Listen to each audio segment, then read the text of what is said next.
रात का वक्त था। दो युवक अनमोल और विकास सुनसान सड़क पर चल रहे थे। अरे यार, तुझे भी प्रोजेक्ट के लिए यही जगह मिली थी क्या? पूरी इंडिया में कहीं और नहीं चल सकता था क्या? मुझे थोड़ी ना पता था कि यहाँ पर आने जाने के लिए कोई बस या टैक्सी भी नहीं मिलेगी। मुझे तो लगा था कि गांव में घुसते ही कोई छोटा मोटा गेस्ट हाउस तो मिल ही जाएगा, लेकिन यहाँ पर तो मुझे कोई शमशान घाट भी नजर नहीं आ रहा। दोनों ये सोच सोच कर परेशान थे कि अब रात को वो जाएंगे कहाँ, कि तभी उन्हें बस के हॉर्न की आवाज सुनाई देती है। सामने से एक बस चलती हुई आ रही थी। अनमोल और विकास ने बस की तरफ हाथ किया तो बस उनके सामने आकर रुक गई। ड्राइवर अपनी सीट पर टोपी लगाए बैठा हुआ था। तभी वो बोला, अरे बाहर क्यों खड़े हो साहब, जल्दी आकर बस में बैठो। अगर इधर किसी छलावे ने पकड़ लिया तो अपने साथ ही ले जाएगा। अरे क्यों डरा रहे हो भैया? वैसे भी सुनसान रास्ते पर घूम घूम कर हम पहले ही बहुत डर चुके हैं, पर आपकी आवाज लड़कियों जैसी क्यों लग रही है? अब मैं लड़की हूँ तो मेरी आवाज लड़की जैसी लगेगी ना। लड़की बस ड्राइवर नहीं हो सकती क्या? चलो जल्दी से आओ और अंदर बैठ जाओ। दोनों बस में जाकर बैठ जाते हैं। तभी विकास का ध्यान बस में बैठे बाकी पैसेंजर्स की तरफ जाता है। वो देखता है कि सब उन्हें बुरी तरह घूर रहे हैं। वो दबी सी आवाज में अनमोल को कहता है, अरे यार, ये सारे पैसेंजर हमें घूर क्यों रहे हैं? पता नहीं, मुझे तो ये बस बहुत ही अजीब लग रही है। मेरे भाई, तुझे तो सब कुछ अजीब सा ही लगता है। पता नहीं प्रोजेक्ट बनाने के लिए तुझे ही मेरे साथ क्यों भेज दिया। इससे अच्छा तो मैं अकेले ही यहाँ पर आ जाता। जब से यहाँ पर आया है मेरा दिमाग खराब किए जा रहा है। वो दोनों आपस में बहस कर ही रहे थे कि तभी बस के कुछ पैसेंजर्स उठे और बस के अंदर ढोल बजाने लगे और बस में बैठे बाकी पैसेंजर ढोल की धुन पर नाचने लगे। अचानक बस में ढोल बजने और उन लोगों को नाचते हुए देखकर विकास और अनमोल बुरी तरह डर गए। अरे, ये अचानक बस में ढोल कहाँ से बजने लगा और ये लोग नाच कैसे रहे हैं? अनमोल ने भी उन लोगों के पैरों की तरफ देखा तो सचमुच उनमें से किसी के भी पैर नहीं थे। वो हवा में लहराते हुए अपने हाथों को घुमा घुमा कर नाच रहे थे। तभी उन लोगों में से एक आदमी, जिसका चेहरा अचानक बहुत भयानक हो चुका था, वो अनमोल की तरफ बढ़ा। अरे, ये क्या कर रहे हो तुम? छोड़ो मुझे। बच्चू, अब तुम यहाँ से कहीं नहीं जा सकते। अब तुम भी हमारे साथ इसी बस में हमेशा के लिए रह जाओगे और इसी तरह ढोल की तान पर नाचोगे। नहीं। नहीं।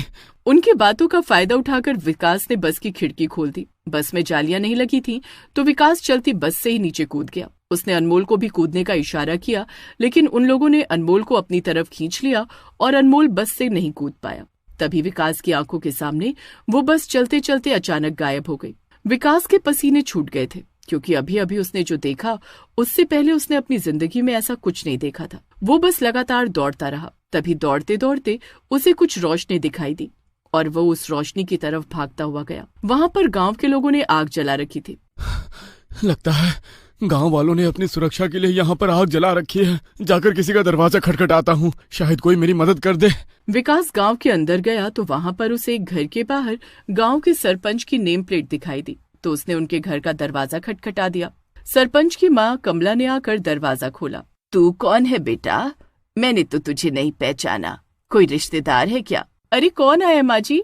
पता नहीं, लगता है कोई रिश्तेदार है। अब इस उम्र में आंखों से ठीक दिखता भी तो नहीं है ना। बरखा भी अंदर से बाहर आती है, लेकिन वो विकास को नहीं जानती थी, इसलिए अचानक उसे अपने घर के दरवाजे पर खड़ा देखकर उससे पूछती है, कौन हो तुम और इतनी रात गए यहाँ पर क्या कर रहे हो? विकास बरखा को सारी बात बताता है। बरखा उसे घर के अंदर ले जाती है। कुछ देर बाद जब विकास थोड़ा शांत होता है तो बरखा उसे बोलती है, मैं जानती हूँ कि तुम्हें भी वही बस का छलावा लगा है, लेकिन तुम वो पहले इंसान जरूर हो जो उस बस की चपेट से बच कर आए हो। मेरे पति इस गांव के सरपंच थे, लेकिन वो भी उस बस की चपेट में आ गए। क्या? लेकिन कैसे? तुम्हारी तरह ही गांव वाले भी उनके पास अपनी परेशानी लेकर आए थे। गांव के बहुत से लोग उस बस की चपेट में आ चुके थे। जब कुछ गांव वालों के सामने मेरे पति बस के अंदर चढ़े और बस अचानक वहां से गायब हो गई, तब पता लगा कि गांव के इतने लोग आखिर गायब कहाँ हो रहे हैं। लेकिन आखिर ये सब है क्या? कोई ना कोई कहानी या कोई ना कोई राज तो जरूर छुपा होगा उस बस के पीछे, वरना इस तरह क्यों वो लोगों को अपने साथ लेकर चली जाती है? गांव में तो ये सब होता ही रहता है। छलावे और भूत प्रेत तो गांव खेड़े में बहुत आम है, लेकिन इस छलावे की वजह से बहुत से गांव वालों के घर उजड़ गए। तुम आज रात यहीं पर रुक जाओ, सुबह होते ही यहाँ से चले जाना, वरना लोग तरह तरह की बातें बनाएंगे। जी। बरखा ने विकास को सोने के लिए कंबल, चद्दर। विकास उनके ड्राइंग रूम में चद्दर डालकर लेट गया, लेकिन उसके दिमाग में एक ही बात चल रही थी कि आखिर उस बस के पीछे कोई न कोई कहानी तो जरूर है, वरना अगर वो कोई आम छलावा होता तो बार बार अपना रूप बदल कर आता। इसी बात ने पूरी रात विकास को सोने नहीं दिया। सुबह जब बरखा उसके लिए चाय लेकर आई तो विकास ने उससे पूछा, मैं आपसे एक बात पूछना चाहता हूँ, क्या ये सब बस का छलावा सदियों से इस गांव में चलता आ रहा है या फिर अभी कुछ समय से ही ऐसा हो रहा है? मैं इस गांव में लगभग 25 साल से रह रही हूँ, लेकिन ये बस वाला छलावा तो मैंने 2 साल के अंतराल में ही सुना है। उससे पहले ना तो गांव के लोग कभी गायब हुए और ना ही किसी ने किसी बस को इस तरह गायब होते हुए देखा। इसका मतलब मैं बिल्कुल ठीक सोच रहा था। इस बस के पीछे जरूर कोई कहानी छिपी है और अगर हमें इन हादसों को होने से रोकना है तो इसके पीछे की कहानी जाननी होगी और इसका कोई ना कोई निवारण करना होगा, वरना आए दिन कोई ना कोई इसकी चपेट में आता रहेगा।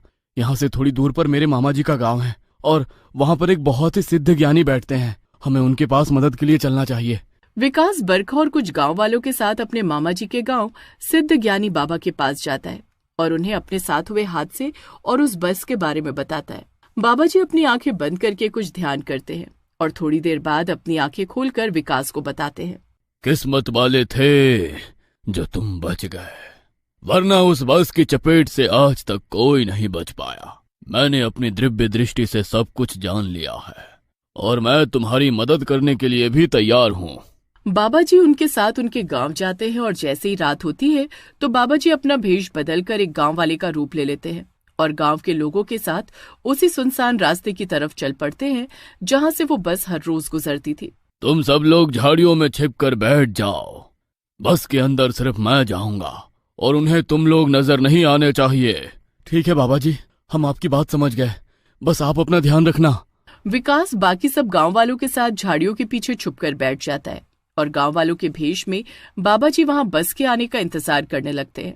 तभी थोड़ी देर बाद बस हॉर्न मारते हुए वहां आती है। बस को देखते ही बाबा जी समझ जाते हैं कि ये वही बस है।